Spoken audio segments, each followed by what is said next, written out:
আসসালামু আলাইকুম, সবাই কেমন আছেন?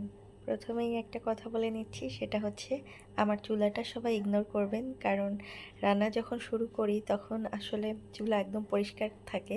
পরবর্তী রান্নার সময় এরকম ময়লা হয়ে যায়। আমি এই মাংস রান্না করার আগে খিচুড়ি রান্না করেছি, তাই চুলার এই অবস্থা। আর এখন মাংস রান্না করছি।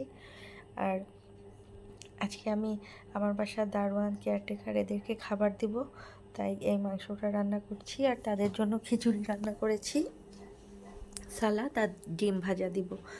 মাংসটা আমি হাতে মেখেই রান্না করব। আর আলু দিয়ে মাংস রান্না করলে আমার বাচ্চারাও পছন্দ করে, যেহেতু দুপুরে আমরাও একটু খাবো, তাই আলু দিয়েই রান্না করছি। আর হাতে মেখে মাংস রান্না করলে আমার কাছে অসাধারণ লাগে। আমি এখানে সব ধরনের মশলা দিয়ে মাংসটা ভালোভাবে হাতে মেখে নিয়েছি।